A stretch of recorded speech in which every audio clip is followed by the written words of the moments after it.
So we have seen definition of AI, then foundation and history of AI. Then we discuss state of art. Here we discuss various application which are getting benefited from the AI that we have talked about. Then in the yesterday's class we have seen the block diagram of agent, and there we talked about agent function and agent program. In today's class we are going to discuss the concept of rationality and the nature of environments. So what do you mean by rationality? So rationality means doing the right thing.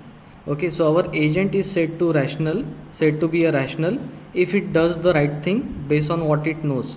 Okay, so our agent is interacting in its environment, right?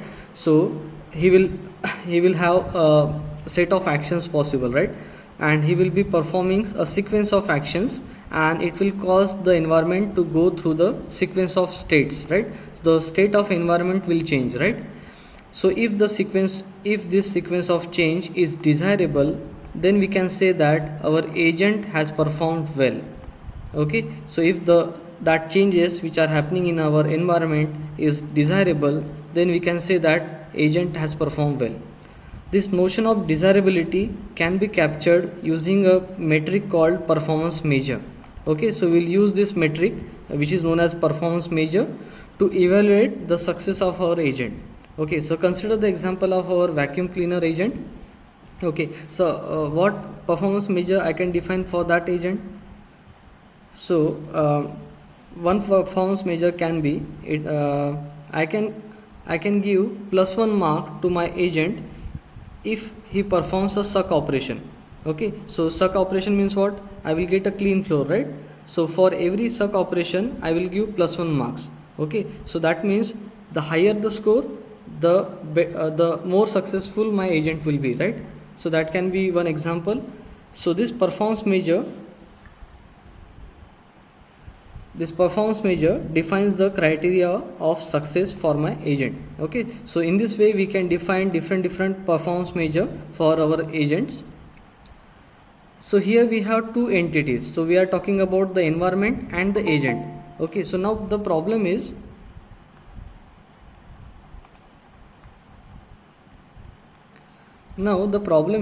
whether to define the performance measure based on the environment states or the agent's performance. Okay, so in our previous example what we did, we defined the performance measure based on the agent's performance, right? +1 mark for every suck operation, right? But what is the problem here? If my agent becomes smart enough that what he can do, in order to increase the performance measure, he may execute suck operation unnecessarily.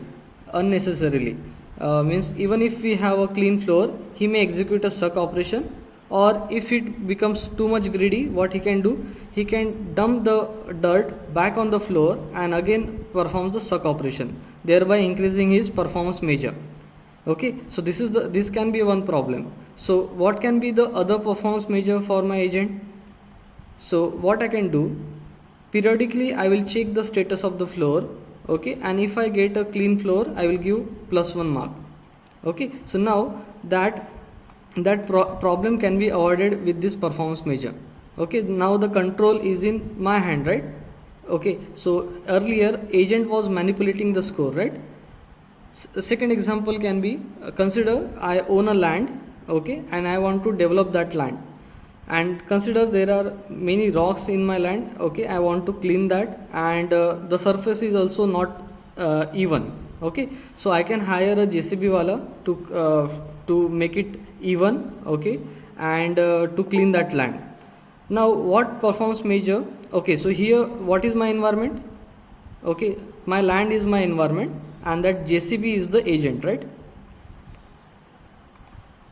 Okay, are you getting the example? Okay, so the JCB is the agent and that land is the environment. Okay, so now what performance measure I can define here? One performance measure can be liters of diesel consumed. Okay, so more diesel is consumed, that means more work is done. Another performance measure can be the kilometers driven by the JCB, right? More kilometer means more work, right? Now what is the problem with these two performance measure? He can unnecessarily roam in the land, okay, barely cleaning the land, okay, and the fuel consumption will be more and the kilometers will be more, right? Okay, so this is the problem. Now third performance measure that I can define is how much percentage of the land is cleaned. Okay, based on that I can pay him. Okay, now this third option is better, right? Okay, so if you think on these two example, which performance measure are better? The performance measure which are based on the environment state. In the first example I wanted a clean floor. Okay, so if I define the performance measure on that, I am getting the better performance measure. In the second example I wanted the clean land, right? Okay, based on that if I define the performance measure, I am getting the better performance measure, right? So the general rule is that it is always better to design performance measure according to what one actually wants in the environment. Okay, so if you think broadly, actually the floor and the land are my environment, and those are the problems, right? And my agent is the solver, my agent is the solution, right? My vacuum cleaner agent and that JCB was the solution, right? So my environment is the problem, and so how much problem is solved, right? So that will be the better performance measure. Okay, so read this statement one more time. As a general rule, it is better to design performance measure according to what one actually wants in the environment, rather than according to how one thinks the agent should behave. Okay, so it is always better to define the performance measure based on the environment states. Did you get the concept? Okay, now so we'll try to define the rational agent now. Okay, so what is rational at any given time depends on four things: the performance measure, the agent's prior knowledge, the actions available to our agent, and the agent's percept sequence. Okay, so now based on the prior knowledge and the percept sequence, our agent will select that action which will maximize its performance measure. Okay, I repeat, based on the prior knowledge and the current percept sequence, my agent will select that particular action which will maximize its performance measure. Okay, so we can define the definition of rational agent based on this four parameter as: for each possible percept sequence, a rational agent should select an action that is expected to maximize its performance measure given the evidence provided by the percept sequence and whatever built-in knowledge the agent has. Okay, so based on the percept sequence and the built-in knowledge, our rational agent should select that action which is expected to maximize its performance measure. Okay, so if my agent will select that best option, then I can say that my agent is rational. Okay, so remember the definition based on these 4 points. Okay, so back to our vacuum cleaner example. Okay, so whether our vacuum cleaner is rational or not. Okay, so see, so my performance measure can be award 1 point for each clean square at each time step over a lifetime of 1000 time steps. Okay, so we are limiting my execution time to the 1000 time steps. I am awarding 1 point every time I get a clean square. That is my performance measure. The environment is known. Okay, so we have seen the diagram. Okay, we have 2 blocks, that is my environment. Actions possibles are 3, that is left, right and circ. The agent correctly perceives. Okay, so and the last parameter is what? Percept sequence, right? So it can determine its location and the status of the floor. Okay, and for this example we can say that our agent is doing well and he is indeed a rational agent. Okay, now along with the rationality there is another concept called omniscience. Okay, so what do you mean by omniscient agent? Omniscient agent knows the actual outcome of its action and can act accordingly. Okay, so he knows everything, he knows the actual outcome. Okay, but how it is different from our rational agent? So consider one example. Consider the autonomous vehicle and it is arriving towards a junction. Okay, this is road and our autonomous vehicle is arriving at a junction. Okay, and he wants to continue on that road. Okay, he wants to go upward. Now so at this junction he may execute a command called accelerate. Okay, and at that moment there can be another car approaching towards that junction. Okay, so now that knowledge is not with our agent, right? That is unknown to our agent. Okay, so our agent sometimes may have a partial knowledge. Okay, and that is not the case with the omniscient agent. He will knows everything. Okay, so in reality omniscient agents are not possible. Okay, so now here, so as we have seen, our agent may have a partial knowledge. So in order to compensate that partial knowledge, our agent should learn, right, periodically, regularly, right? So if our agent can learn, that agent is known as autonomous agent. Okay, so a rational agent should be autonomous so as to compensate that partial knowledge. Okay, so if there is no learning, we can say that our agent lacks autonomy. Okay, so our rational agent should be autonomous. Okay, so the nature of task environment. Okay, so now our agent is working in its environment. Okay, so now henceforward we will call the environment as task environment. Okay, we will refer it as task environment. So same thing is written here. The task environments are essentially the problems to which the rational agents are the solutions. Okay, during the design of any agent, the first step is to study its environment. Okay, so where our agent will be deliberating, so we have to study that environment first. Okay, the first step during the design of agent is to specify the task environment. Okay, and we specify the task environment using the PI's descriptor. Okay, it is known as PI's descriptor. Okay, so here we form a table. Okay, now this P stands for performance measure, E stands for environment, A stands for actuator, and S stands for sensor. Okay, so with the help of this table we will be able to describe the entire environment. Okay, so now consider the example. So this is the PI's description of the task environment for an automated taxi. Okay, so there can be question in the exam that write a PI's descriptor for chase or chase solving agent, or PI's descriptor for the part picking robot. Okay, we'll see few examples. So here our agent is taxi driver. So now what can be the performance measure? Performance measure means what? The criteria of success.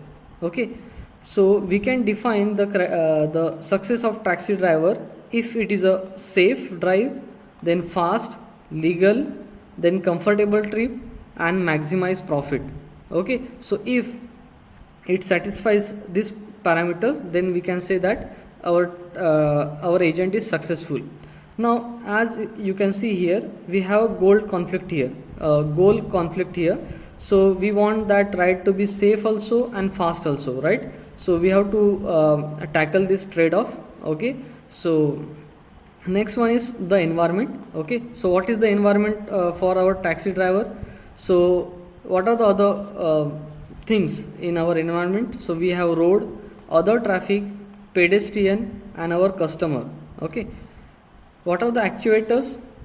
So we have steering, accelerator, brake, signal, horn, and display. So display will be for communicating with our customer, right? Then sensors. So we will have cameras, sonar, then speedometer, GPS, odometer. I don't know about odometer. Then accelerometer, then engine sensors. Okay, so one sensor can be for checking the level of oils or diesel.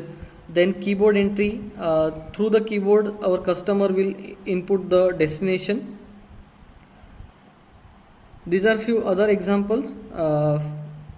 One is medical diagnosis system. Okay, medical diagnosis system. So ultimately what we want healthy patient, right? So performance measure. So here patient is our environment, right. So a healthy patient, and then reduce cost. Then environment is patients, then hospital and staff, actuators. Okay, so through the actuator we will be performing actions, right. So the our agent, our robot will be asking the question through the display of display, right, display of questions, then test, diagnosis, treatments and referrals. Now a sensor, okay, through this will get the inputs, keyboard entry, then finding and patient's answers, right. Then another example is part picking robot. Okay, so now this is the robot working on the conveyor belt. Okay, conveyor belt in the industry. Okay, so he will be picking the parts and putting in the correct bins. Okay, so now performance measure can be percentage of parts in the correct bin, right.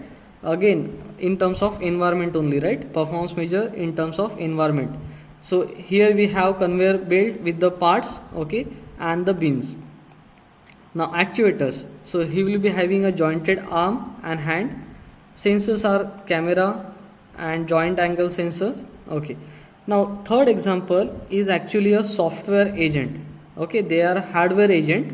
Okay, this third one is the software agent, interactive English tutor.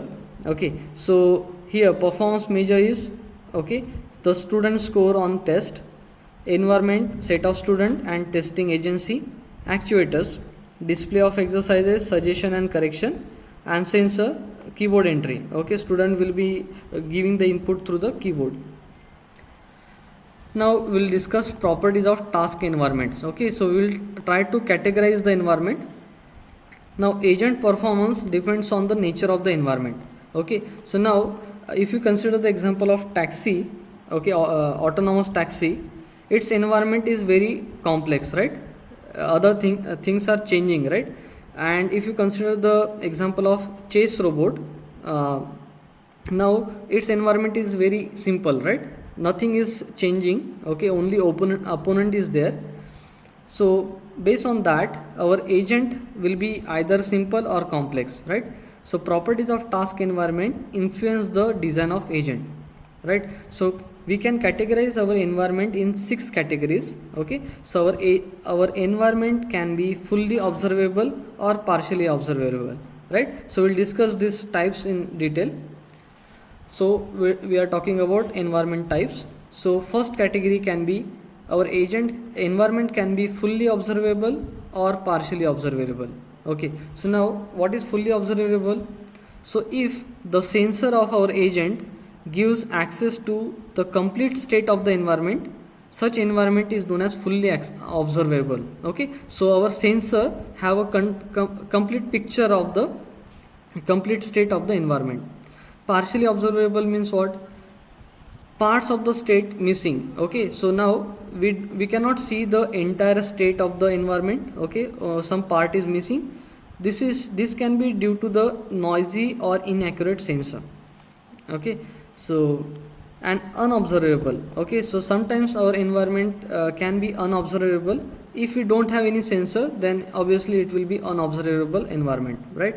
So examples are chase. Okay, so it is fully observable environment, right. So even one camera is sufficient to get the entire state, right. Taxi driving, it is partial, right, some part can be occluded. Next category is single agent versus multi agent. Okay, if in the environment only single agent is interacting, that is known as single agent environment, and if you have 2 or more agents, then it is known as multi agent. Okay, so if we have agent to solve the crossword puzzle, this is a single agent example. Chase is an example of 2 agent. Okay, now our multi agent can act in 2 modes, that is competitive and cooperative. Okay, so in chase these 2 agents are acting in competitive nature, right.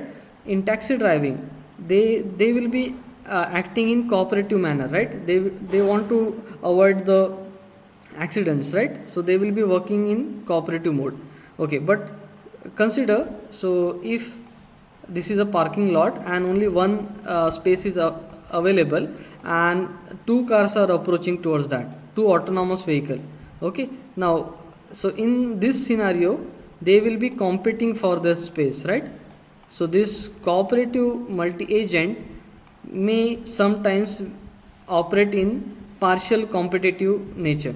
Okay, so this is about agents, number of agents. Then third category is deterministic versus stochastic. Deterministic environment are those where the next state of the environment is completely determined by the current state and the action executed by the agent.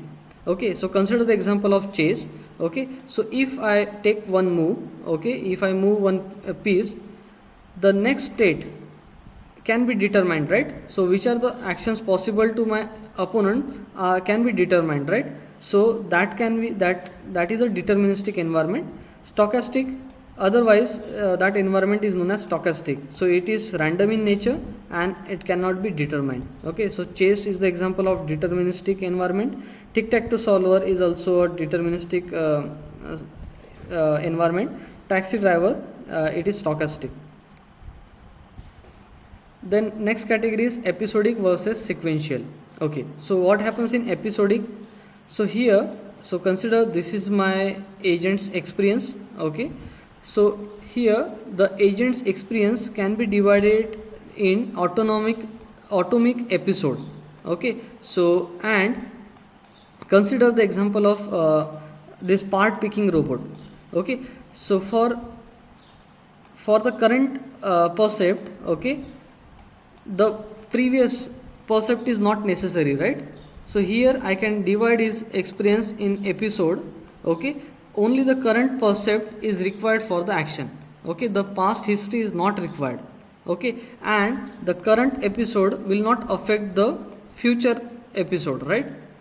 So that is the example, that is the episodic environment. In sequential, the current decision could affect all future decision, right? So if in a chase, okay, consider the example of chase, my current move can affect the entire game, will change the entire game, right? So that is the example of chase, sequential. Okay, so chase is a sequential environment. Tic-tac-toe is again a sequential environment, and part picking robot. Okay, so the current decision depends on the current percept only. Okay, so that is the difference between episodic and sequential. Next category is static versus dynamic. Okay, so if the environment itself is changing, that is known as dynamic environment. Okay, so the obviously the example is taxi driving. Okay, entire environment is changing, right? And static, if the environment doesn't change, that is static. So chase and crossword are the example of static environment. The last category is discrete versus continuous. Okay, so now here this difference is with respect to the state of environment. Okay, so now here chase and crossword are discrete environment. Okay, so now there is no continuity in the environment. Okay, so if I make a one move, I will get a new state, right? Okay, but that is not the case with taxi driving. Okay, entire environment is changing continuously, right? So in discrete we have finite number of percepts and actions, and in continuous environment it is unknown and rapidly changing data sources. Everything is changing continuously in case of these two examples, and here we have a discrete states of the environment. Okay, so now see here. So now some type of environment is easy to work in and some are difficult. Okay, so now tell me which environment is difficult to work in. So fully observable versus partial observable, which one is difficult?